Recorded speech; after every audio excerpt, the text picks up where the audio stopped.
is TikTok secretly saving the music industry? We have got the scoop on how this dance app might be changing the game for independent artists. And ever dreamed of controlling your music production with just your iPhone? And hold on to your guitars because we are diving into some serious gear talk, from modular MIDI madness to a desktop synth that's making waves. But that's not all. We have got aliens in Ibiza, AI taking over the radio waves, and a legal bombshell that will reshape the future of artificial intelligence in music. As you have guessed, it is that time of the week.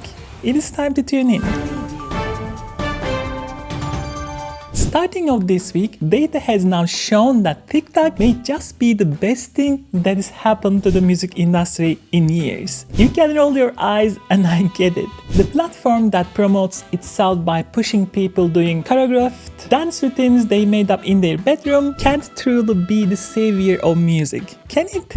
So why am I saying it is the best thing to happen to music? According to the latest release list of top tracks for the summer, over half of the songs have been independent releases by non-major labels. With TikTok's global reach and market size of users in the billions, getting that type of promotion from the company can definitely launch a career or grow a fan base rapidly. With streaming platforms becoming increasingly a marketplace of pay-to-play and larger record labels having the capital necessary to squeeze out independent artists, TikTok promoting independently released music is a welcome change in the industry and why it might just be the savior platform for the musicians. I promise nobody paid me from TikTok.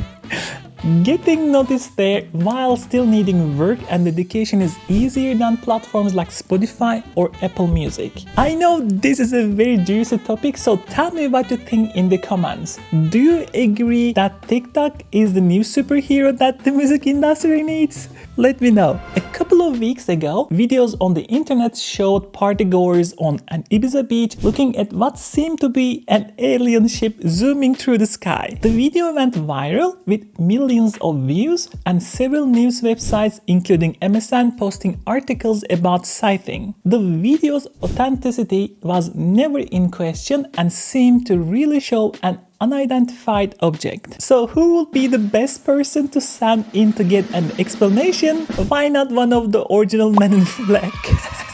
Why I feel like every week things get more and more absurd in our reality. The Fresh Prince, Will Smith, has been in Ibiza working on new music and released a video himself over the weekend, including talking with Jan Pissenum. Jan is the owner of UB-XA Entertainment, and while we all wanted to believe little green men were in the flying object, it wasn't meant to be. This may be misdirection by the agency that Will Smith had pretended to work for in his movies, and I'm still waiting for the pen flash to come on and erase it from my brain. For now, the actor and musician wants us to believe it's a promotion for a new club on the Balearic Island. The club, named UNVRS, is going to be out of this world themed, and Jan says more UFO style promotion is coming. Even going so far as to use the famous X-Files tagline, "The truth is out there," in the video. While finding out that it was a hoax may be disappointing, I'm now interested in hearing more about what the quote hyper club opening is going to be like in 2025. And I guess that's exactly what this stunt was supposed to do, creating interest in finding out the truth. We are a tiny channel and we really need your help to provide this content in the future. If you're enjoying the video, please consider like and subscribe. Last week, I talked about how Burning Man didn't set out for the first time in over a decade, but the desert party isn't the only festival feeling the pressure. A new report says that people who regularly attend music festivals are tightening their budgets this season. In the UK, 44% of the fans who will typically buy tickets say they are spending less on tickets and are refusing to pay the high cost that some parties are asking for. Out of 1,700 plus people surveyed, over half said ticket pricing wasn't justified for what was being charged. Only around 400 responded they thought ticket pricing was properly priced. With prices of major festivals moving closer to the £300 price point in the UK, festival goers have hard to decide on how to budget for shows, and attending less of them is the solution, obviously. With the decline of attendees, the music events business is starting to feel the pressure, with over 40 events announcing they won't return in 2025 already. In addition to that, the insane charges that I have shown by ticketing companies, like 25%, 30%, 40% fees. So it is easy to see there needs to be some market corrections to bring down the cost of attending these events. What this means for 2026 and beyond is going to be something to pay attention to in the next few years, as the situation looks a bit of unsustainable. That being said, let me plug in our own festival, and it's all independently organized by us. On 4th of October, we are having a boutique festival in Slagthuset in Stockholm with more than 10 artists and 3 different floors. If you want to support independent creators and artists like us, take a look because it will be tons of fun. As my personal favorite though, Ableton has a lot of amazing features and tools to make music happen. FL users, don't unsubscribe, you have a cool DAW as well.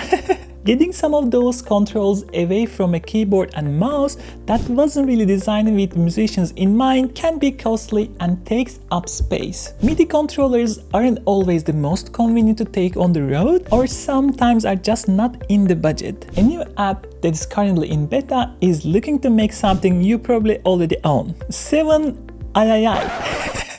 How do you pronounce this? 7 eyes? 7ii? 7e? The company's app Tab is a MIDI script that allows you to launch clips, play notes, change scales, and is even velocity sensitive for expressive playing. Since it is designed around the screen on your phone, the layout is very clean and should make controlling the DAW easy. You will need to have your phone connected by USB to your computer, but that is probably better than trying to work with latency that will be caused by a wireless connection. If this sounds like a useful tool, I'll post a link where you can apply to be a beta tester for the 7 Eyes company. I think I like that name the best. If an iPhone is too small for you and you do feel like spending some money on music equipment, 2 companies have launched devices you can customize. In the music production world, Intech Studios released their MIDI controllers, which are designed to be a modular. Originally sold as a Kickstarter campaign in 2018, the company is now selling their products through the equipment site Thomann, where you can buy 6 different modules with various configurations of buttons, knobs, and sliders. You then connect them together to create your own custom controller setup. You decide how many controls you want by picking the panels that fit your workflow and then assembling them into a single unit or connecting them separately by USB to your computer. Each module ranges from €130 to €240, so things can get expensive quickly, so choose wisely. If you are looking for something more DJ oriented, Menura Audio also released their modular concept, and this one takes its inspiration from Eurorack synthesizers. The MD-MX mixer is a customizable what is this? Is a customizable that must be it, customizable DJ mixer where you can select different modules to create a mixing experience more tailored to your style. Starting with a case on the configuration page, you can select 4 inputs including line only, phone and line, and Bluetooth. That is 3, line, phone and line, and Bluetooth. What is the 4th? Just the output? A filter section gives you various options as well as the ability to choose sliders or rotary knobs for your track volumes. The company also offers each of the modules as standalone devices, so you can swap them out depending on if you want to change the system in the future. The pricing is not cheap, with the most basic configuration costing €2,300 and going up from there to the moon. I will link the configuration page below so you can go customize your own personal mixer. The Shure microphones have become pretty close to industry standard for any studios that do recording of voices over the last few decades. The SM7B has been seen in more podcasting shows than you can count, and the SM58 is used regularly by both professional musicians and hobbyists because of its durability and the cost. So when the company releases a new product, it usually gets attention. The SM4 is a new mic that is built specifically with home studio users as the target market. The condenser mic has a large 1-inch diaphragm made with brass and designed to not pick up off-axis sound. Focusing on direct sound coming from right in front of the mic means even the noisiest environments or your cat's mew won't necessarily make it into your next broadcast. The company also included RF reduction technology to help to keep noises like computer fans and electrical static out of the signal path. Most home studios weren't designed with electrical noise reduction in mind, so the SM4 wants to make up for that and make it so less processing is needed to get a professional sounding audio recording. There is a kit version that includes a shock mount and a pop shield to help further filter out unwanted noises. While the mic is designed with voices in mind, the company also shows off on their launch video how recording acoustic guitars works as well. If you are in the market for a new home mic setup, the SM4 is available for pre-order now for €200. Behringer wants you to believe their Oberheim clone, the UB-XA, has been a runaway success and one of the best-selling synths they have ever released. While the release wasn't without controversy and some weird wording about whether or not Tom Oberheim had anything to do with its design, the synth has been well received by the synth community. Now, if space is an issue in your studio, and really who doesn't have an issue with trying to fit in too many keyboards, there's a smaller version of the product available. The company doesn't really keep it secret what they are working on in their engineering department, so we have been known this for a while. But it's finally here, and you can now order and have it shipped immediately after going up for pre-order in May 2023. 1 full year later, the product is going to land in users' hand. Yay! If your 80s dreams were more geared towards big hair and trying to be the next Slash, Kramer has some new products to consider. 4 models have been updated for 2024 by the company and now include new paint jobs as well. Vibrant colors and American-made frets are the features of these updated models, as the company wants to bring back the nostalgia. Each guitar has updated electronics and a focus on high-quality components, with a limited feature set disregarding the trend to try to stuff more controls onto the instrument. With no tone knob, and who needs that when you are ripping your solos anyway, you will have to rely on your playing skills to take full advantage of the US-made humbucker bridge. There are a few online exclusive models, including the metal-named Assault single cut, so if you are looking for an exclusive design for your 6-string, head over to Kramer's website to check out the options. Another Kickstarter project that is now successfully in stores comes from the Chinese company Dunner, who has been making releases faster than Afterlife. The battery-powered MIDI groovebox is small but features a lot of interesting ideas into its compact outline. You get 5 layers, drums, bass, chord, lead and pad, and 16 performance pads or soft touch buttons that control the different parts of each layer. With sampling capabilities, you can record up to 5 seconds of sound with the onboard mic, and there's a speaker on the device so you don't have to hook it up to anything in order to start playing. It comes loaded with 50 drum samples and a subtractive synthesizer engine for fun right out of the box. There are gesture controls as well that give expression to the tracks you may create on the device. Samples can be loaded through the app that you can download on their site if you want to expand the sound library. With 128 bars of patterns available for programming,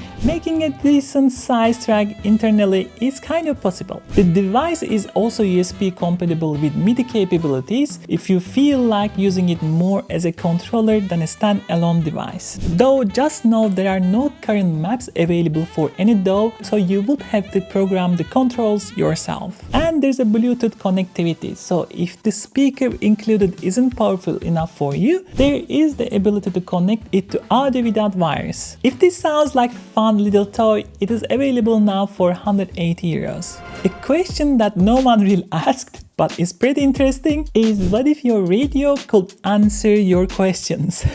The Black Eyed Peas frontman will.i.am has decided this needs to be answered, and with AI power, he now has the ability to make it happen. Yay! Radio FYI is a new feature in the FYI AI app that is trying to make radio more interactive. Using conversational LLM AI models, the radio will answer questions that you may have about the audio program you are listening to. Users can ask for the stories behind the music they are hearing and get a history lesson about their favorite artists. If talk radio is your thing, I don't judge. If a presenter says something you don't understand, just ask the app to explain the topic, and the LLM will pull the data and present it to you hands-free without having to go to search engine. Amazing. will.i.am also wants the app to work the personalized listening experience by learning preferences on the content and then giving suggestions on new stations to add favorites. This is supposed to create a totally immersive experience rather than a one-way communication that radio is today. This would be a significant update to the traditional radio medium that has been pretty basic for over 100 years. If you are interested in learning more about Radio FYI, visit FYI AI, and if you try it out, let me know what you think in the comments.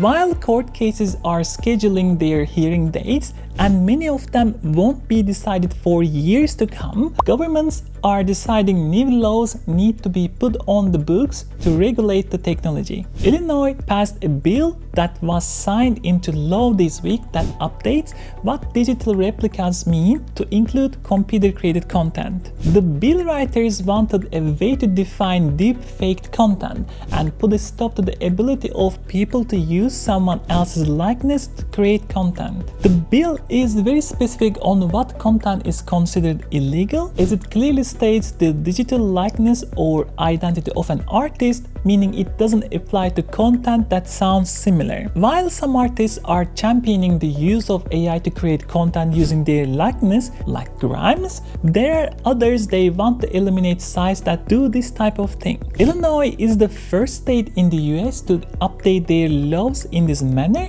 but I would imagine it will catch on quickly now that it has been signed and enacted, as US states ironically tend to copy each other a lot. That's it for this week. I hope you have enjoyed this episode and hope you tune in next week for more music news.